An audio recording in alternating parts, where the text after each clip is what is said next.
क्रोधाग्नि दग्धाः कुटिलाश्च कामिनः सप्तायज्ञेन खलो पुनिन्तते। जिस मनुष्य ने जीवन में कभी भी कोई सत्कर्म किया ही नहीं, दुराचारी रहा, परायण, बहन भाइयों दुराचार परायण रहा, जो व्यभिचारी रहा, जो सतमार्ग पर चला ही नहीं, उसको भी मुक्ति मिली। और सुनो, जो क्रोधी कुटिल कामी, उसने भी अगर कथा श्रवण कर ली, उसका भी मोक्ष हो जाता है। नारद बोले नहीं मानेंगे सरकार, ऐसा तो हो ही नहीं सकता, फिर तो जीवन भर एक पाप करे, बाद में एक भागवत कराए ले गई मुक्ति। बोले ना, नहीं समझ में आया। सनत कुमार बोले तो समझ आते हैं, सुनो। जीवन पर्यंत पाप कर्म किया, पाप कर्म करते करते जिसकी मृत्यु हो गई, और मरने के बाद यदि भूत प्रेत पिशाच भी बन गया, उसके नाम से भी हम भागवत करावें तो उसका भी जीवन पवित्र हो जाता है और वो मुक्त हो जाता है। बोले कैसे सरकार? नारद जी बोले महाराज ये बात मेरी समझ में नहीं आई। जीवन पर्यंत पाप कर्म करता रहे, बाद में भूत बने गो तो आप करे हो भागवत तो उद्धार है जाए, तो इसका मतलब तो ये सब भूतरा तर जाएंगे भागवत से प्रभु। नारद जी ने सनत कुमारों को बड़ी सुंदर प्रश्न की, बहन भाइयों अपनी शंका बताई, मेरी समझ में नहीं आया, तो सनत कुमारों ने बहुत अच्छी कथा सुनाई। सुनो, नारद कैसे कैसे प्रेतात्मा भी भागवत से तर गए, मैं तुम्हें सुनाता हूँ। एक बहुत अच्छी नदी, कल कल कल कल पानी बह रहा है, बहुत सुंदर नदी है। और नारद जी उस नदी का नाम मालूम क्या है? तुंगभद्रा तटे पूर्वम भूतपत्तनमुत्तमम यत्र वर्णा स्वधर्मेण सत्य सतकर्म तत्परा। एक बड़ी प्यारी नदी है नारद, और उस नदी का नाम है तुंगभद्रा। तुंग कहते पाप को, भद्र कहते कल्याण को, जो पाप से कल्याण कर दे उसका नाम है तुंगभद्रा। और यत्र बरडाह, यानी उस नदी के किनारे एक गांव है, जिस गांव का नाम उत्तम नगर है। ऐसे ही जैसे आपका गांव है, बिल्कुल नदी किनारे, नहर के, बड़ा अच्छा गांव। और उस गांव में भी सभी जाति के लोग रहते हैं, क्षत्रिय, ब्राह्मण, वैश्य, शूद्र। यत्र बरडा स्वधर्मेण, वो अपने अपने वर्ण यानी अपने अपने वर्ण के अनुसार, अपने धर्म के अनुसार धर्म का पालन करते, अपने जो शूद्र है शूद्रता का नियम पालन कर रहा है, क्षत्रिय है क्षत्रित्व का पालन कर रहा है, ब्राह्मण पंडित कर्म कर रहा है, बनिया व्यापार कर रहा है, सब अपना अपना काम कर रहे हैं। उस गांव में एक पंडित जी रहते थे, बहुत अच्छे पंडित। सूत जी कहते हैं, सौनक जी सुनो। सनत कुमार बोले नारद सुनो, उन पंडित जी महाराज का नाम था आत्मदेव। बहुत अच्छी बात। आत्मदेव के शाब्दिक अर्थ को हम बता में आत्मदेव कहते किसे? सजनों, तो ये आत्मदेव कोई और नहीं है, हम और आप ही आत्मदेव हैं। यानी आत्मदेव का शाब्दिक भाव है आत्मा में देवत्व का, जिसने दर्शन किया हो वो आत्मदेव है। पंडित जी बहुत सुशील हैं, बड़े अच्छे हैं, कभी किसी से कुछ बोलते नहीं, बहुत अच्छा बोलते हैं, कर्मकांडी हैं, लेकिन थोड़े लोभी हैं। वो तो लोभपना तो हो जाता है जीवन में, बाकी सब ठीक है। पर उनकी पत्नी उनके बिल्कुल विपरीत है। बहन भाइयों, पत्नी की व्याख्या में करूं, बिल्कुल अलग, बिल्कुल अलग। मालूम है कैसी? पंडित जी महाराज भगवान का ध्यान करते, वो ताश बैठती है। पंडित जी महाराज तुलसा के दल का पानी पीते हैं, वो सजनो दारू मार लेती है कभी कभी चकाचक। पंडित जी महाराज हवन करते हैं और वो कबू कबू सजनों पे अंडा वंडा बनाए के चकाचक। राधे राधे, बिल्कुल विपरीत। और जैसा नाम वैसा गुड़। धुंधली जी मैं अब जी लगाऊं सजनों, क्योंकि आत्मदेव की पत्नी है, लेकिन उसका स्वभाव बताऊं मैं। अच्छा, आप जितने बैठे, मैं धुंधली के बारे में बताऊंगा, आपको ये बताना है कि उसमें गुड़ है कि अवगुड़। मैं आपको बताऊं ये गुड़ है कि अवगुड़। सवेरे 4 बजे जगना, पति सो रहा है, पति ते पहले जग जाती है। गुड़ है कि अवगुड़? बोलो। गुड़। ठीक। पति के लिए सर्दी में गर्म पानी कर देती है नहाने के लिए, अवगुड़ है कि गुड़? उनके कपड़े धोती है, गुड़ है कि अवगुड़? गुड़। उनकी सजनों, उनके लिए नाश्ता बनाती है, ठाकुर जी को सजाती है, घर में मंदिर सजाती है, घर साफ करती है, पंडित जी के कपड़े धोती है, पंडित जी को खाना बनाती है और संग बैठ के पूजा कराती है, पंडित जी की आरती उतारती है। ये गुड़ है कि अवगुड़? बोलो। लेकिन मैं सच बता रहा हूं, ये सब अवगुण है। आप कहेंगे ये अवगुण कहाँ है? तो बता रहा हूं तुम्हें, सुनो। जब तक पंडित जी रहते तब तक तो अनुसुईया की नानी जाते बड़ी पतिव्रता कोई ना हो, पंडित जी निकले आरती उतारे, कहते जाओ पंडित आई करे, लाओ पैसा चका चक मेरे लिए। पंडित जी घर से निकारे और सोई तमाकू की पुड़िया लेके फिर रगड़बो सो, एक हाथ में डंडा, फिर पड़ोसन बोली अब आ जाओ दारी क्यों, हम मेरा पंडित गयो है। तो अब गालियां देना शुरू को ताश भेंट रही है, दारू मार रही। बोलो ये अवगुण है कि गुण?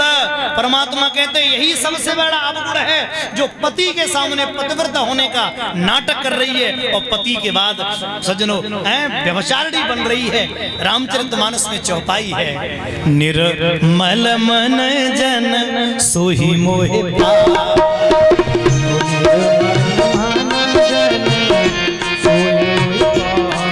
भगवान कहते सुनो, लाख दौलत वाले हो तुम, एक चुटकी में दौलत चली जाएगी तुम्हारी।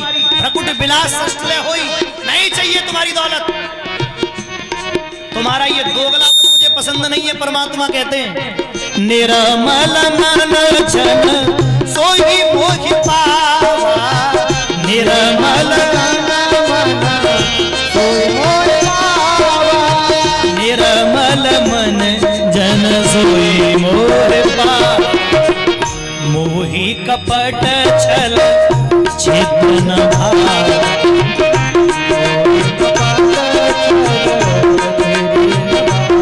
कैसे? सभी सुने,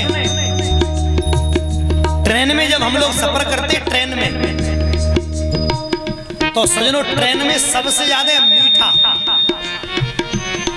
उस ट्रेन में सबसे ज्यादा मीठा मालूम है कौन होता है? जेब कतरा। बातें ज्यादा मीठो सजनों दुनिया में, मिसरू फेल। जेब कतरा जब गाड़ी में चढ़ेगा तो एकदम अरे भैया सेठ लोगों अपनी अपनी जेबें संभाल के रखियो, जेब कतरा आएगा। और सुनो, हम तो आपकी रक्षा के लिए खड़े हैं। इतनी मीठी बात करेगा, समझ लेना जय जेब कतरा है। अति भक्ति तो चोर है लक्षण, जो ज्यादा चापलूसी करे बाई के मन में चोर होता है। आदमी बिना मतलब के चापलूसी, तो धुंधली पति की सेवा कर रही है तो समझ लेना मन में चोर है जिन करेगा, तो ही हम पड़ोसन से गाली गलौज बकेंगे। परमात्मा कहते हैं सुन, तेरे पास अगर 10 घंटे पूजा के लिए नहीं है तो मत कर, तेरे पास 5 घंटे नहीं है तो मत कर, एक घड़ी आधी घड़ी आदि में पुण्याद तेरे पास अगर 6 मिनट भी है तो चलेगा, पर वो 6 मिनट सिर्फ मेरे लिए निकाल।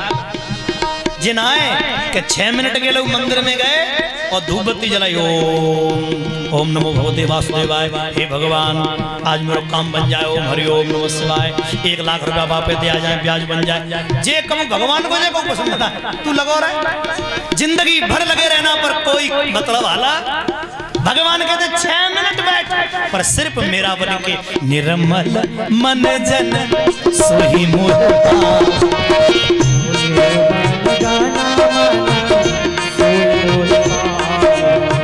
मोहि कपट छल क्षेत्र न भावा, मोहि कपट छल क्षेत्र न भावा। धुंधली कपट करती है, ओहो। और उस सुनो, पर पंडित जी बड़े खुश हैं। अब आपको बताएं क्यों खुश हैं, सुनो। 2 महात्मा थे। एक महात्मा की पत्नी कैसी थी?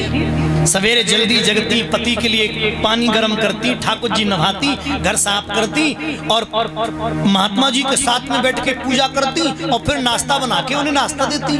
पंडित जी बड़े खुश, मेरी पत्नी बड़ी अच्छी है। और दूसरे एक महात्मा जी थे, उनकी पत्नी कैसी मालूम है? महात्मा जी 4 बजे जग जाते तो श्रीमती खर्राटे लेते मिलती। महात्मा जी सजनों घर साफ कर लेते, मंदिर साफ कर लेते। उसके बाद में ठाकुर जी नवाए के और जैसे ही पानी को लोटा भर के पूजा के लिए धरते, तैसे ही श्रीमती जी अब जगती, आंखें मीड़ते भाई, लोटा भाई पूजा को उठाए के खेतों में निकल जाती। ले पर महात्मा वो भी बड़ा खुश है।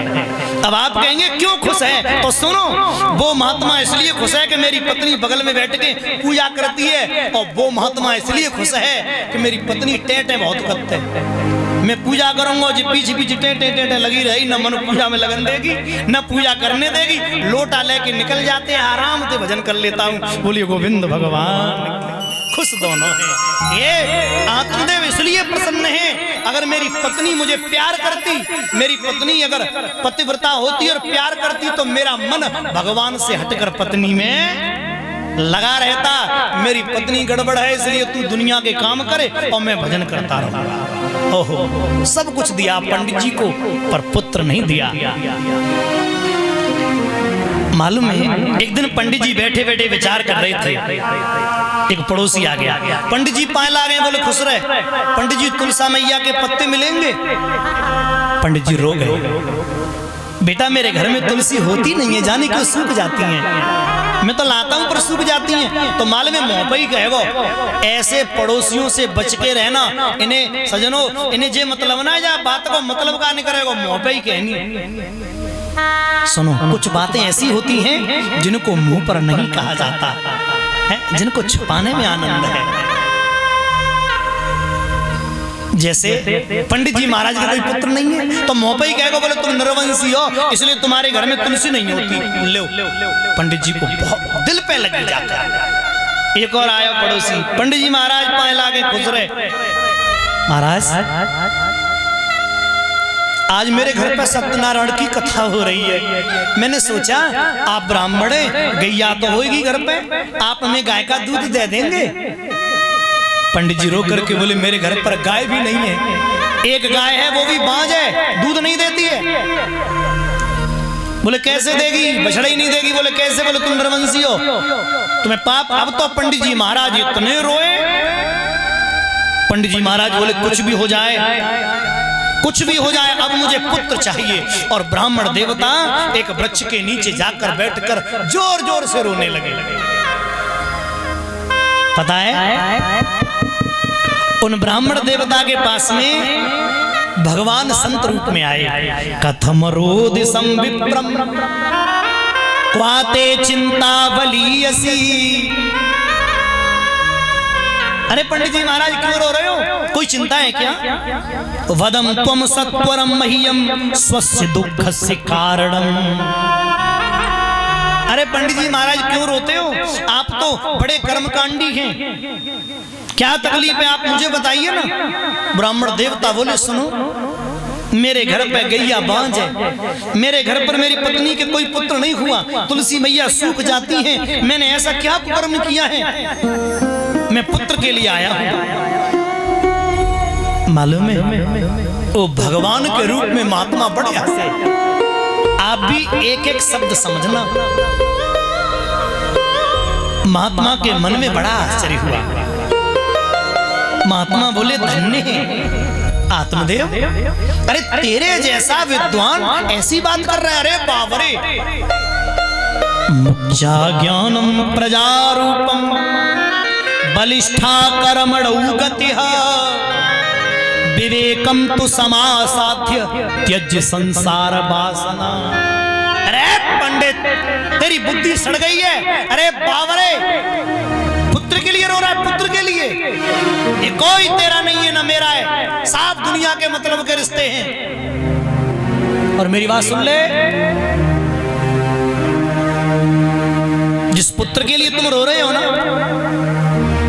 कान खोल के सुन लेना, जिसके पुत्र नहीं है ना वो 2-4 साल रोता है, हुआ ही नहीं। और जिसके होकर के मर जाता है ना वो 2-4 साल और रोता है, हुआ तो था पर मर गया।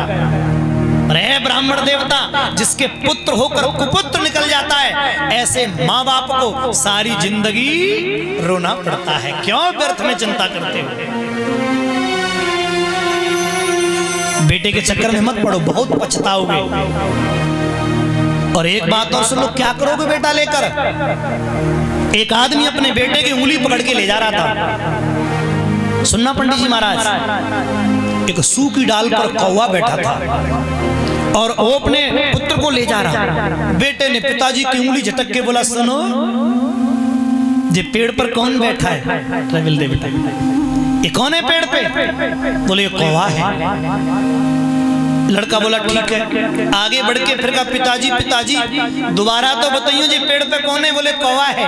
अच्छा, और आगे बढ़ गए। तीसरी बार पिताजी पिताजी, फिर 100 बार उस बच्चे ने पूछा, पर बाप ने 100 बार बोला कि जे कौवा है। भैया एक दिन क्या हुआ? एक दिन वही बाप जब बूढ़ा हो गया, बेटा जवान हो गया, बाप घर की दहलीज पर बैठा है, गर्दन हिल रही है, खांसी आ रही है, बूढ़ो है गोए, छोरा अपने मित्र के संग निकलो पी के दारू।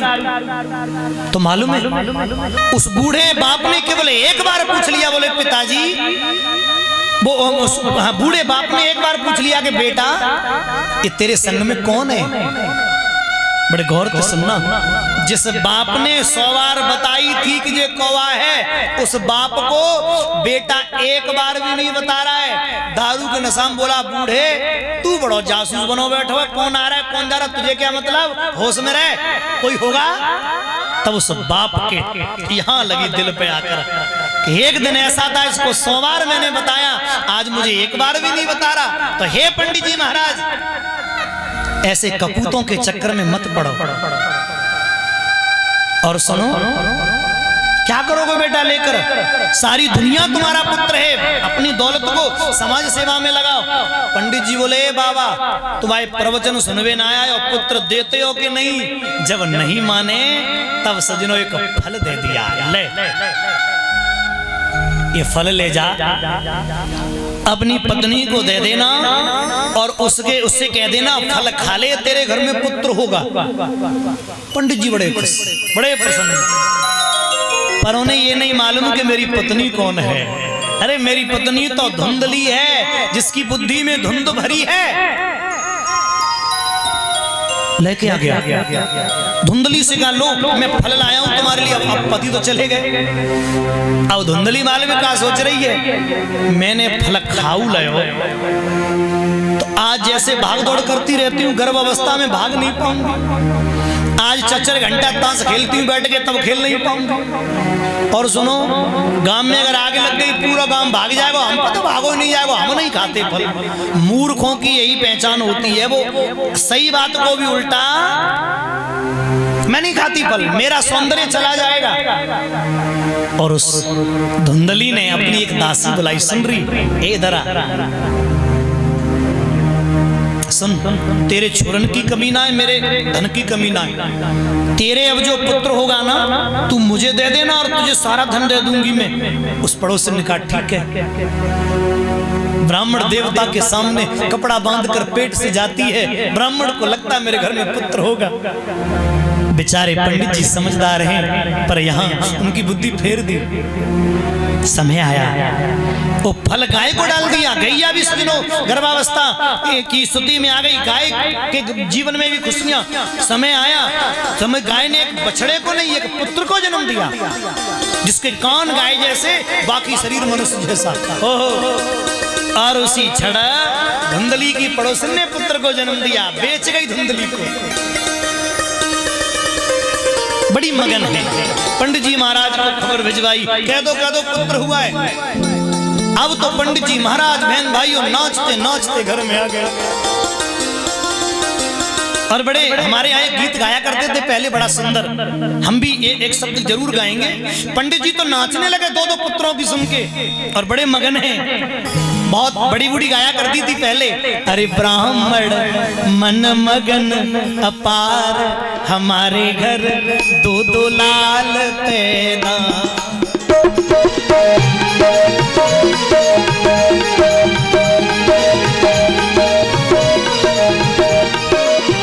पंडित जी महाराज तो इतने मगन हो गए, ताली बजाकर सभी लोग गाएंगे प्यार से, जय हो।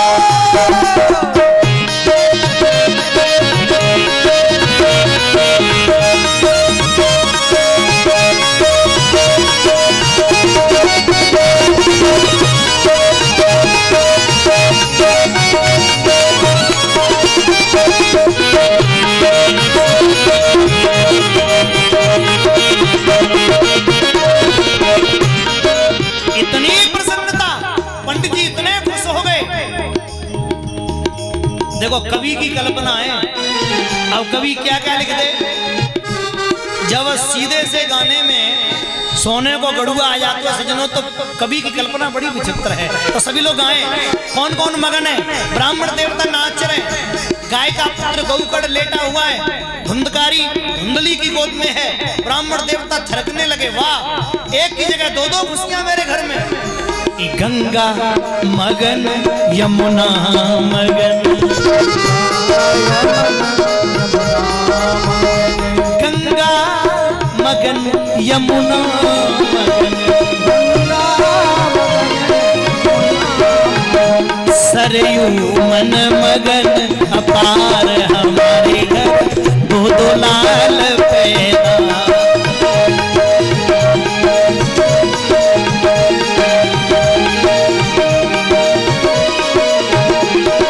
पंडित जी को झूम उठे। और आप सब भी अगर जरा भी देखो, धुंधकारी के लिए ना बजा रहे तो गौकड़ के लिए तो बजाई दे, कम से कम प्यार दे, जय हो।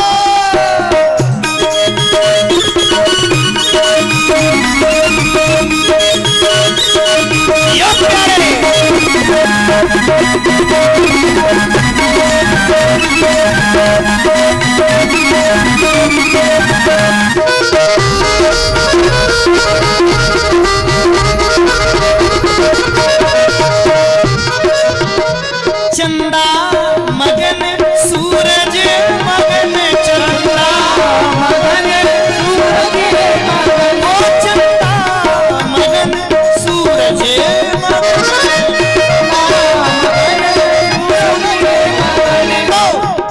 तारे मन मगन अपार, हमारे घर दो दो लाल पैदा।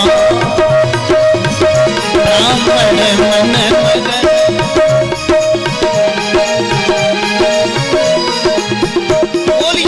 भगवान की। अब उसी सजनों प्रसन्नता में पंडित जी इतने खुश, अब बोले अब नाम रखूंगा छोरन के, अरे बड़े मगन है, पर अब मोहना है देखो।